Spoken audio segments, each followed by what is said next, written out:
Hai semua, Assalamualaikum warahmatullahi wabarakatuh. Okay guys, hari ni sebenarnya I macam nak luahkan sikit perasaan I lah ya. Not really to say perasaan lah, tapi pengalaman.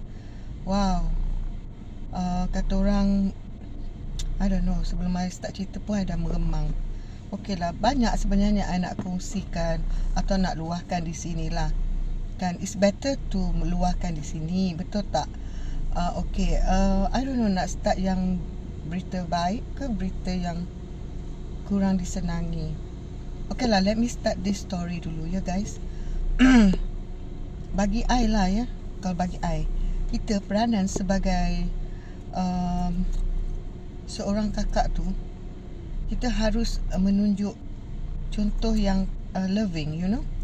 You have to show your character as a loving sister, caring and stuff like that. You tak boleh anggap adik you tu musuh you. Dan you tak boleh ada rasa benci pada adik you.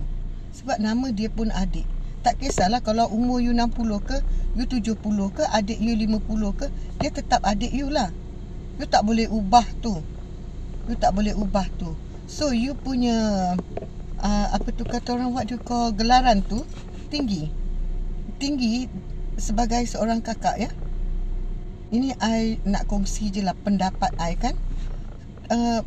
Sebagai seorang kakak, kita kena ada rasa caring lah.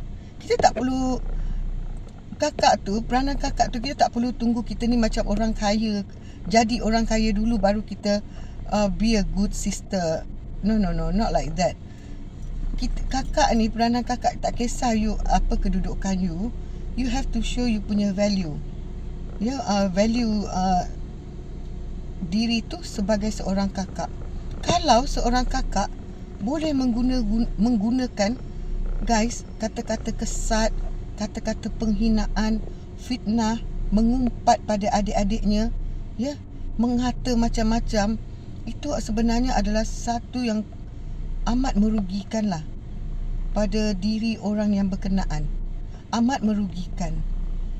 Dia rasa diri dia tak gunalah kalau kita solat pun ya. Ini satu nasihat. Maybe I nak share untuk secara umum lah ya. Ini satu nasihat tau. Sangat kerugian besar kalau you mempunyai sikap seorang kakak yang you jadi sombong pada adik-adik you. Kenapa you sombong dengan adik-adik you?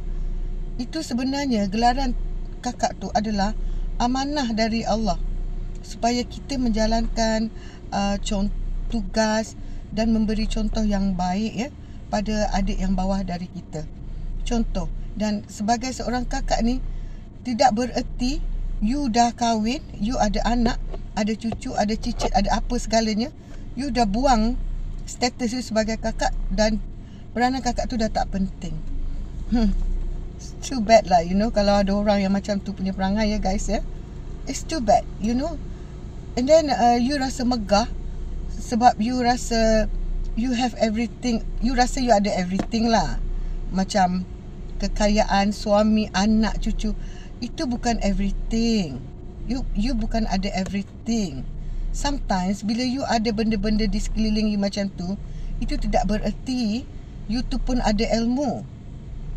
Seorang kakak yang mempunyai ilmu, dia akan melayan adik-adiknya dengan cara yang berakhlak baik lah ya guys. Berakhlak baik and not fake. Bukan palsu lah, you know. So itu contoh. Kalau adik dia marah sekalipun, kita kena faham ya kenapa dia marah, apa sebab dia marah, and then you kena ada perasaan benda-benda macam tu.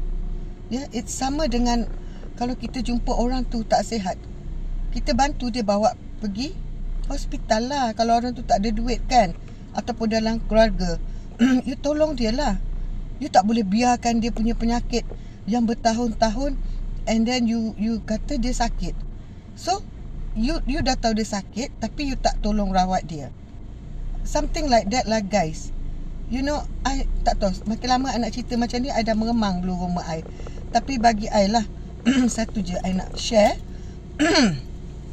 Jadi seorang kakak ni, sebelum kita rasa megah, baiklah kita rasa kita pandang di mana kekurangan diri kita sebagai seorang kakak dulu. Kalau you gagal menjadi seorang kakak, itu kiranya you sudah berada di apa tu kata orang, di kategori yang tidak melengkapi lah diri you sebagai manusia yang tolak gelaran yang perlu dipertanggungjawabkan. It's something like that. I nak susun ayat ni yang tepat pun because I just nak luahkan secara spontan ya guys. Tapi itulah hakikatnya kehidupan ni ya. I pengalaman lah guys, depan mata I sendiri you know. Tapi I tak boleh lah nak cerita in detail, right? Cuma I macam at the end of the day I rasa kalau I nampak lah sikap seorang kakak macam tu, I tak ada rasa dendam. Cuma I rasa kesian aja. So I tak tahu macam mana nak sampaikan perbuatannya tu tidak benar atau salah. And it doesn't mean kita ni sebagai adik tak berhak bersuara, tak berhak beri nasihat ya. Selagi kita ni manusia, kita perlu nasihat ya dari segala peringkat umur. Kadang-kadang kanak-kanak pun kita perlu tanya pendapat dia orang. Dari segi kalau kita berpakaian, kita tanya cantik tak? And then dengan jujurnya dia kata cantik. Kalau tak cantik dia akan cakap tak cantik. So kita jangan tolak pandangan orang yang muda dari kita, atau jangan tolak. Dan jangan sombong jadi tua dari orang yang cuba memberi nasihat tu. So itulah maksud I. Oh my god, tak apalah guys, I geli. Next time okay, I sambung. Okay, bye.